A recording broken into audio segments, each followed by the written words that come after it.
സമയത്തെ കണ്ണീര് എന്റെ ജീവിതത്തില് എനിക്ക് തീർത്താൻ തീരൂല എന്നുള്ളതാണ്. പെട്ടെന്ന് ഇങ്ങനെ എന്താ പറയുക, ഒരു ന്യൂസ് റിപ്പോർട്ടിൽ എന്റെ ഹസ്ബൻഡിന്റെ ഫോട്ടോ പോലീസിരിക്കുന്നത് കണ്ടപ്പോ എന്റെ മോളെന്റെ കൂടി പറഞ്ഞതാണ്, നമുക്ക് ഫ്ലാറ്റിന് താഴേക്ക് ചാടി മരിച്ചാലോ.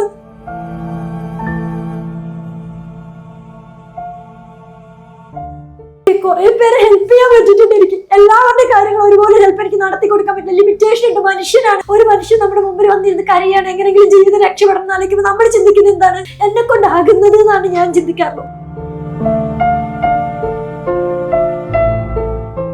എന്റെ ഹസ്ബൻഡിനെ എന്തുകൊണ്ടാണ് അറസ്റ്റ് ചെയ്തതെന്ന് എല്ലാവരും ചോദിക്കുമ്പോൾ എനിക്ക് കാണിച്ചു കൊടുക്കാനുള്ള, ഇപ്പോഴും ചാനലുകാർ വിളിക്കുമ്പോൾ ഞാൻ എന്തുകൊണ്ടാണ് കുറേയൊക്കെ സഹകരിക്കുന്നു, കുറെ ഞാൻ സഹകരിക്കുന്നില്ല. അത് എന്തുകൊണ്ടാണെന്ന് വെച്ചിട്ടുണ്ടെങ്കിൽ ചാനലുകാരുടെ മുമ്പിൽ എന്ത് പറഞ്ഞിട്ടുണ്ട്, എന്തെങ്കിലും നമുക്ക് എന്തെങ്കിലും ന്യായമോ നീതിയോ കിട്ടാൻ പോകുന്നുണ്ടോ? ഇല്ല.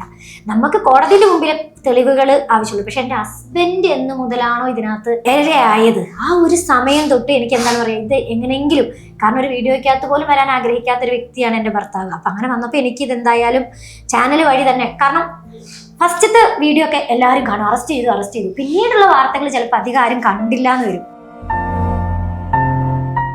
ആര്യ എന്ന് പറയുന്ന വ്യക്തി ഞങ്ങൾ തിരുവനന്തപുരത്ത് വെച്ച് നടത്തിയ ഒരു സ്റ്റഡി എക്സ്പോയില് സ്വീഡനിലേക്കുള്ള വിസ ചോദിച്ചിട്ട് പോകും. ഇന്നലെ വരെ ഞാൻ ചാനലിൽ പറഞ്ഞുകൊണ്ടിരുന്നത് ഇരകളാക്കപ്പെട്ടവരുടെ കൂടെ ഞാൻ ഉണ്ടാവും, പക്ഷേങ്കിൽ ചതിച്ചവരുടെ കൂടെ ഞാൻ ഉണ്ടാവില്ല. ആര്യന്റെ ഇതിനകത്ത് വാട്സപ്പ് വഴി എനിക്ക് അയച്ച മെസ്സേജാണ്, റീഫണ്ട് ചെയ്യാതെ എനിക്ക് ജോബ് വിസ ചെയ്തു തരൂ, ഞാൻ ഒറ്റയ്ക്കാണെങ്കിലും പോവാം UK, കാരണം വീട്ടിൽ ഭയങ്കര പ്രശ്നമാണ്, മുമ്പ് ഒരു ഏജൻസിക്ക് കൊടുത്തു അതും ശരിയായില്ല, വീട്ടിലെല്ലാവരും വേണ്ട ഇനി പോകണ്ട എന്ന് പറയുന്നു എന്ന് പറഞ്ഞിട്ട് പുള്ളിക്കാരി എനിക്ക് മെസ്സേജ് അയച്ച് കുറേ ഇമോഷണലി ആയിട്ടുള്ള കുറേ കാര്യങ്ങൾ എന്നോട് ഷെയർ ചെയ്തതാണ്.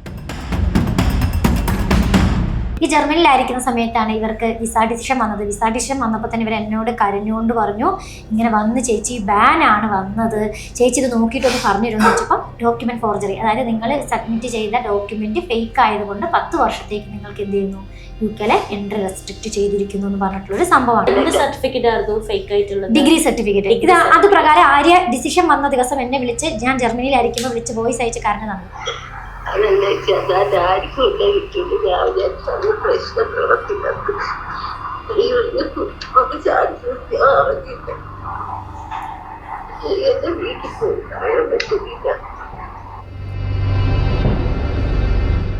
ശരിക്കും ഈ പരാതിക്കാരിയുടെ കയ്യിൽ നിന്ന് ചേച്ചി എത്ര രൂപ മേടിച്ചിട്ടുണ്ട്? മേടിക്കുക എന്ന് പറയുന്നതും ഹെൽപ്പ് ചെയ്യാന്ന് പറയുന്നതും വ്യത്യാസമുണ്ട്. മേടിക്കുന്നത് ഞാൻ എൻ്റെ ഒരു പ്രോഫിറ്റ് പോലെ വാങ്ങിയെടുത്തതായിരിക്കണം. പക്ഷേ ഈ IHS എന്ന് പറയുന്നത് എന്താണ്, ഒരാളെ ഹെൽപ്പ് ചെയ്തതാണ്. റീഫണ്ട് വന്നപ്പോൾ അവർ പറഞ്ഞ അക്കൗണ്ടിലേക്ക് തിരിച്ചിട്ട് കൊടുത്തതാണ്. അതൊരു ലാഭേച്ഛ ഇല്ലാതെ ചെയ്ത പ്രവൃത്തിയാണ്.